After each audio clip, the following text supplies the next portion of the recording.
10th class में दो चरों वाले जो रैखिक समीकरण होते हैं उन्हें बच्चों को सॉल्व करना होता है। ठीक, तो उस समीकरण को सॉल्व करने के लिए सबसे पहले कुछ बेसिक चीजों को जानना होता है कि समीकरण बराबर है या नहीं है, या फिर रैखिक समीकरण किसको बोलते हैं, अगर समीकरण बराबर करना है तो कैसे करना है, ये सारी बातें आपको जाननी होती है।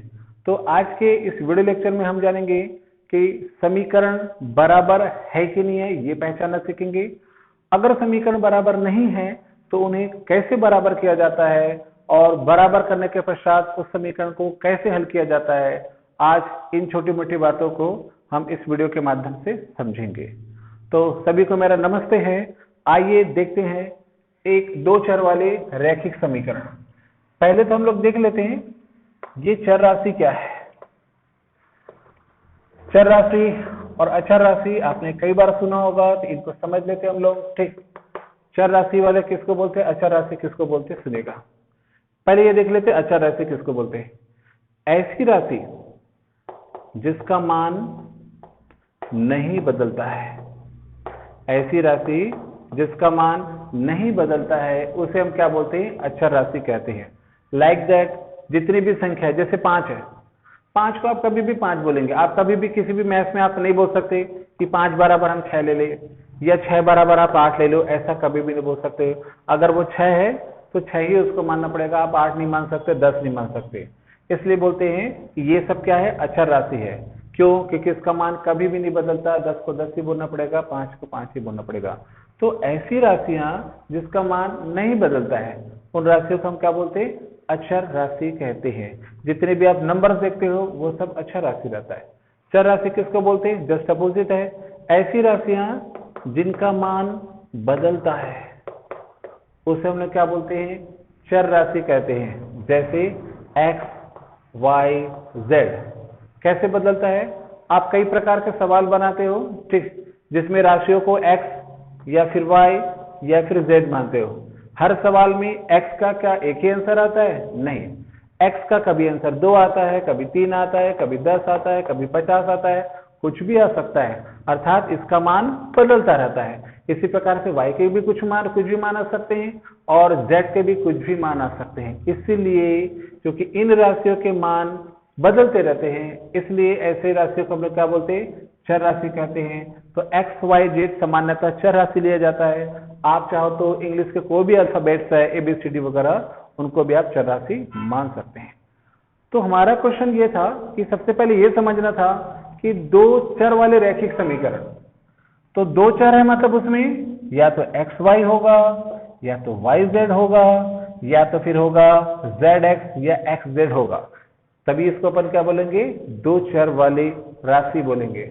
उसके बाद रैखिक समीकरण, जब भी रैखिक समीकरण बोलेगा उसमें किसी प्रकार का कोई भी घात नहीं होगा। तो दो चर वाले रैखिक समीकरण कैसे हो सकते हैं, उसका स्वरूप दिखेगा। उसका मूल स्वरूप होता है ऐसा, ax plus by is equal to c। ये है एक चर वाले रैखिक समीकरण का व्यापक स्वरूप। अब इसकी जगह कुछ भी आप ले सकते हैं, 5x plus 2y is equal to 3 लिख सकते हैं, 6x minus 3y is equal to 8 लिख सकते हैं। बस ध्यान में रखिएगा प्लस माइनस हो सकता है, कोई समस्या नहीं है। x और y का घात हमेशा 1 रहना चाहिए और बराबर किस तरफ कोई भी अंक होना चाहिए, या फिर बोलिए इस प्रकार के स्वरूप में जमा होना चाहिए, तभी उसको हम क्या बोलते हैं, रैखिक समीकरण कहते हैं। आइए मूल मुद्दे पर जाते हैं, जिसके लिए मैं वीडियो बनाना चाहता हूं। मैं हम लोग देखने वाले हैं कि रैखिक समीकरण को कैसे सॉल्व करते हैं। उसके लिए सबसे पहले पहचान में आना चाहिए आपको कि समीकरण बराबर है कि नहीं है। तो सबसे पहले यही सीखेंगे हम लोग कि समीकरण बराबर है या नहीं। तो आइए देखते हैं कुछ एग्जांपल से। Example number 1, x plus 3y is equal to 8 और 4x minus 3y is equal to 5. Question number 2, 3x plus 2y is equal to 8, 5x minus 3y is equal to 9. Question number 3, x plus y is equal to 5 and x minus y is equal to 8. Question number 4, 2x plus 3y is equal to 8 and minus 2y is equal to 5x is equal to 7. यहाँ पर देखिए मैंने कुछ equation लिख रखे, समीकरण लिख रखे। सबसे पहले आपको पहचानना होगा कि ये समीकरण बराबर है कि नहीं है। तो आइए देखते हैं समीकरण बराबर है या नहीं, कैसे पहचानते हैं। तो एक ही नियम काम करता है इसमें। सबसे पहले क्या आपको पहचानना है समीकरण बराबर है कि नहीं है। तो एक ही नियम काम करेगा, वो नियम है यदि x या y में से दोनों में से कोई भी एक राशि बराबर है तो पूरे के पूरे इक्वेशन को, पूरे के पूरे समीकरण को माना जाता है कि वो बराबर है। फिर से देखिएगा, x या y राशि में से कोई भी एक राशि अगर बराबर है तो माना जाता है कि पूरा समीकरण बराबर है। तो सबसे पहले हम लोग समीकरण का नाम दे देते हैं, पहले वालों को समझते हैं बराबर है कि नहीं है। ये समीकरण 1 और 2 है। तो देखते हैं, ये 1x है और ये 4x है। यहाँ x बराबर नहीं है, y को चेक कीजिए, 3y है और ये भी 3y है। हाँ, ये बराबर है। तो मैंने बताया था x या y में से अगर कोई एक राशि बराबर है, कोई भी एक राशि बराबर है तो पूरा का पूरा समीकरण बराबर माना जाता है। ठीक है, यहाँ x बराबर नहीं है, कोई बात नहीं, बट 3y ये तो बराबर है। इसका आंसर क्या माना जाएगा, पूरा का पूरा जो समीकरण है वो बराबर माना जाएगा। तो ये है पहचानने का तरीका। आगे देखते हैं, इस प्लस माइनस से कोई लेना देना नहीं है, बस 3y है ना। हाँ, तो दोनों बराबर हो गए। नेक्स्ट ये वाला, ये 3x है, ये 5x है, x बराबर नहीं है। ये 2y है, ये भी 2y है, y बराबर हो गया। इसका मतलब समीकरण क्या कहलाएगा, बराबर। ये वाला भी समीकरण क्या हो गया, बराबर। नेक्स्ट ये देखते हैं, ये 2x है, ये 5x है, तो x वाली राशि बराबर नहीं है। ये 3y है, ये 2y है, इसमें y भी बराबर नहीं है। ना तो इसमें x बराबर है और ना ही y बराबर है, तो दोनों में से कोई भी एक राशि बराबर नहीं है। इसका मतलब समीकरण क्या, बराबर नहीं है। नेक्स्ट, 1x से 1x है, x राशि बराबर है। यहाँ पर 1y है, y भी बराबर है, तो यहाँ तो दोनों बराबर है, तो स्वाभाविक है दोनों के दोनों समीकरण बराबर है। x और y का मान बराबर है, तो पूरा का पूरा समीकरण क्या होगा, बराबर होगा। तो इस प्रकार से समीकरण बनाने से पहले आपको अच्छी तरह से मालूम होना चाहिए कि समीकरण बराबर है कि नहीं है। जब तक समीकरण बराबर नहीं होगा आप इस समीकरण को आगे नहीं बना सकते।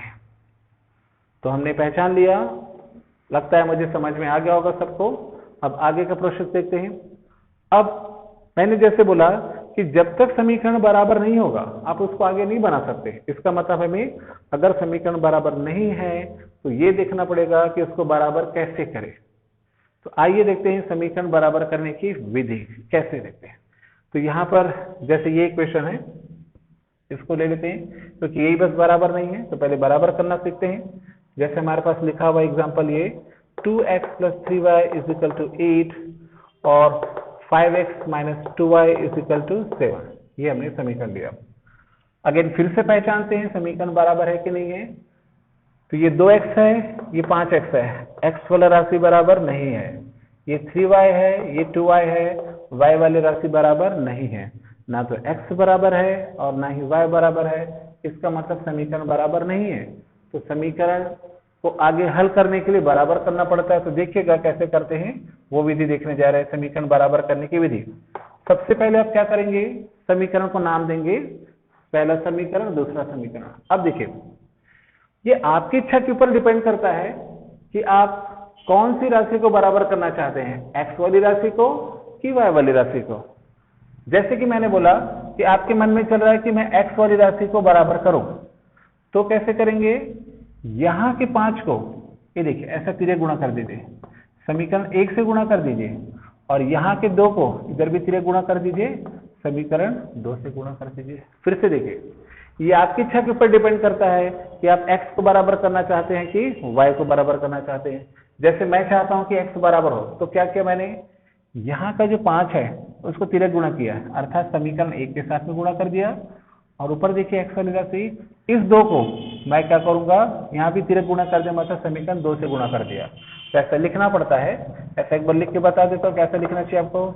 समीकरण 1 को 5 तथा समीकरण 2 को किससे, 2 से गुणा करने पर। तो यहाँ पर ध्यान क्या देना है, समीकरणों को हमेशा गोल घेरा के अंदर लिखा जाता है, और सामान्य अंक को बिना घेरे के अंदर लिखना है, क्योंकि कई लोग क्या कर देते हैं, ऐसा कर देते हैं। तो ऐसा है कर दिया मतलब ये समीकरण का नाम आ गया, पांचवा समीकरण बोलेंगे, आपको ऐसी गलती नहीं करनी है। तो देखिए चलिए 1 को 5 से गुणा करते हैं, तो 5 दूनी 10x, पूरी राशि से गुणा करना होगा, 5 तिहाई 15y और 5 अट्ठे 40। आप नया समीकरण नाम दे सकते हैं समीकरण 3। नीचे वाले को 2 से गुणा करने बोला है तो 2 से कर लेते हैं, 2 पंचे 10, 2 दूनी 4 और ये y और 7 दूनी कितना हो जाएगा 14। ये हो गया समीकरण आपका 4। अब देखिए समीकरण बराबर हुआ है कि नहीं, क्योंकि हमारा उद्देश्य क्या है अभी सीखना कि समीकरण बराबर है नहीं है। तो ये देखिए ये 10x है, ये भी 10x है, x वाली राशि बराबर हो गई, मतलब समीकरण क्या हो गया, बराबर हो गया। इस तरीके से बराबर किया जाता है। आगे कैसे हल करेंगे बाद में देखेंगे। अब जैसे कि आपके मन में क्या था कि मैं x राशि को बराबर करूं, तो ये सीखा, लेकिन हो सकता है कि आप चाह रहे हो कि मैं x को बराबर ना करूं, y को बराबर करूं। तो कैसे करेंगे, फिर से देखिएगा, मैं y को बराबर करना चाहता हूं, तो यहाँ के 2 को फिर से तिर्यक गुणा कर देते हैं, समीकरण 2 से गुणा कर देंगे, और यहाँ के 3 को फिर से तिर्यक गुणा कर देंगे, यानी कि समीकरण 2 से गुणा हो जाएगा। तो समीकरण 1 को यहाँ वाले 2 से गुणा करेंगे और समीकरण 2 को जस्ट ऊपर 3 जो लिखा उससे गुणा करेंगे। याद रखिएगा चिन्हों से गुणा नहीं करना है, माइनस प्लस सिर्फ अंक से गुणा करना है, इस बात का ध्यान रखेंगे। तो वो क्लियर करके लिखते हैं पहले फिर से, समीकरण 1 को 2 से तथा समीकरण 2 को किससे गुणा कर रहे हैं, 3 से गुणा करते हैं। तो चलिए गुणा करके देखते हैं बराबर होता है कि नहीं। 2 दूनी 4x, 2 तिया 6y और 2 अट्ठे 16, इक्वेशन नंबर 3। 3 से गुणा करेंगे अपन लोग, 3 पंचे 15, 3 दूनी 6y और 3 सत्ते 21, ये हो गया समीकरण 4। अब देखिए ये 6y ये बराबर हो गया है। तो इस प्रकार से आपने समीकरण बराबर करना होगा, तो इसी प्रकार से चीजों को बराबर करेंगे। ये आपकी इच्छा के ऊपर डिपेंड करता है कि x और y को किसमें से बराबर करना है। लेकिन हाँ एक बात ध्यान दीजिएगा, कौन सी राशि को हम बराबर करेंगे x y में से, जिससे आपको सवाल बनाने में सरलता पड़ेगी, तो वो भी देख लेते हैं। तो ऐसी राशि को आप बराबर करेंगे जिसे प्लस माइनस चिन्ह दिया रहता है, लाइक दैट। यहाँ पर देखिए ये लिखा हुआ क्या 3y और ये लिखा है -2y, तो ये प्लस में माइनस में, तो अगर आप प्लस माइनस वाले को करोगे ना तो जल्दी बनता है, चिन्हों की गलती होने की संभावनाएं कम होती है, क्योंकि इसमें आसानी क्या होती है कि चिन्ह बदले भी नहीं, आसानी से कट जाता है। तो फिर से सुनिएगा, x या y किसी को भी आप बराबर कर सकते हैं, बट सरलता किस में रहेगा, जिसमें ऐसी राशि जिसमें विपरीत चिन्ह हो, प्लस माइनस हो, उसको बराबर करोगे तो प्लस माइनस में जो होने वाली गलती रहती है उससे आप बच जाओगे। आइए देखते हैं एक सवाल के माध्यम से, कोई सवाल आपको दे दिया है तो आप कैसे बनाएंगे उसको। ठीक है, मैं एक सवाल अपने से देता हूं। मैं एक एग्जांपल ले लेते हैं, 2x + 3y = 8 और 4x - 2y।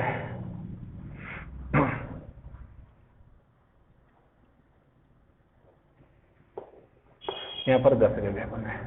ये समीकरण 1 है, समीकरण 2 है। अब इसको हल करना सीखते हैं हम लोग सिंपल तरीके से। तो सबसे पहला काम होगा आपका समीकरण बराबर है या नहीं ये पहचानना। तो उसके लिए आपको देखना होगा राशियों को कि x या y में से कोई एक बराबर है कि नहीं है। तो ये रहा 2x, ये रहा 4x, x वाली राशि बराबर नहीं है। ये रहा 3y, ये रहा 2y, तो यहाँ पर ये भी बराबर नहीं है। तो हम सबसे पहले क्या करेंगे, समीकरण को बराबर करेंगे। बराबर करने के लिए मैंने बताया ये आपकी इच्छा के ऊपर डिपेंड करता है कि आप किसको करें, लेकिन फिर ये भी मैंने बताया था कि सरलता किसमें पड़ेगा, जिसमें प्लस माइनस लगा हो। तो हम देख रहे हैं प्लस माइनस किसमें लगा है, y वाले में। तो हम क्या करेंगे, y को बराबर करना चाहेंगे। तो क्या करेंगे, यहाँ के 2 को समीकरण 1 से गुणा कर दीजिए और यहाँ के 3 को समीकरण 3 से गुणा कर दीजिए। तो उसको लिखना भी पड़ता है, कैसे, समीकरण 1 को किससे गुणा करा आपने, सॉरी ये 2 है, 2 से गुणा करेंगे। तो समीकरण 1 को 2 से तथा समीकरण 2 को 3 से गुणा करने पर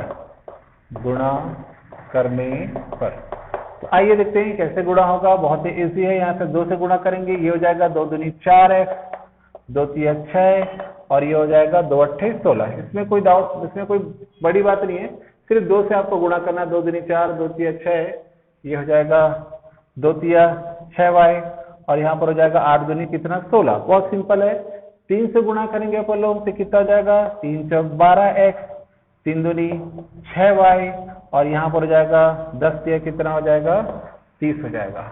अब उसके बाद देखिएगा, उसके बाद क्या करना पड़ेगा, इसको नाम दे दिए समीकरण 3, इसको नाम दे देते हम लोग क्या समीकरण 4। अब यहाँ पर क्या होगा, ये 6y प्लस में है 6y माइनस में है, कट जाएगा, तो यहाँ पर हो जाएगा 12 और 4 16x, यहाँ पर हो जाएगा 6 और 3 और 1 कितना हो जाएगा यहाँ पर 4 हो जाएगा। उसके बाद हम क्या करते हैं, x बराबर करेंगे 46 अपॉन कितना 16। अब अगर चीजें कटती हैं तो काट दो, ठीक। ये 4 से 2 से कट जाएगा, पहले 2 अट्ठे 16, 2 दूनी 4, 2 तिया 6, तो आपके पास आंसर आ जाएगा 23/8। क्योंकि ये सवाल मैंने अपने से दिया था, ठीक, तो यहाँ पर पूरा का पूरा नहीं कट रहा है। हम क्या करते हैं, थोड़ा सा मैं आप लोगों को इजी वे में पूरा का पूरा कटता हुआ दिख जाए और सरलता से मैं x का मान रख सकूं, इसके लिए थोड़ा सा मैं डिजिट चेंज कर रहा हूं। मैं ऐसा कुछ करूं कि ये कट जाए, तो मैं काम करता हूं यहाँ पर 1 कर देता हूं मैं, तो 1 कर देने से क्या हो जाएगा 2 1 कम कितना हो जाएगा 2, उससे क्या सरलता होगी। ये सिर्फ मैं क्या चेंज कर रहा हूं मैं, ताकि आपको थोड़ा सा काटता हुआ या फिर मान पूरा का पूरा आसानी से मैं रख सकूं करके मैंने चेंज किया है। तो 2 1 कम कितना हो जाएगा 2, 30 और 2 कितना हो जाएगा 32, तो 32 बटे कितना हो जाएगा यहाँ पर 16, तो 16 कम 16, 16 2 32, तो आपके पास मान कितना आ गया x बराबर 2। उसके बाद क्या करना, इस x एक आंसर तो आ गया आपके पास। अब इस x के मान को किसी भी समीकरण में रख दो, 1 या 2 जो आपको सरल लगता है। 1 में भी रखोगे तो भी आएगा आंसर, 2 में रखोगे तो भी, 3 में रखोगे तो भी, और 4 में रखोगे ओ गॉड। उसके बाद हम इस x के मान को मैं बोल रहा था कि 1 2 3 या 4 किसी में भी रखा तो आंसर आएगा। आपको देखना है कि सरल कौन सा है। जैसे मुझे लग रहा है कि समीकरण 1 सरल है, मैं उसमें रख लेता हूं। मैं तो आपको लिखना होगा कि समीकरण 1 में x का मान रखने पर, ऐसे पूरा क्लियर लिखना होगा। तो समीकरण 1 क्या है पहले दर्शा दीजिए, 2x + 3y = 1। अब आपने क्या करना है, जो x का जो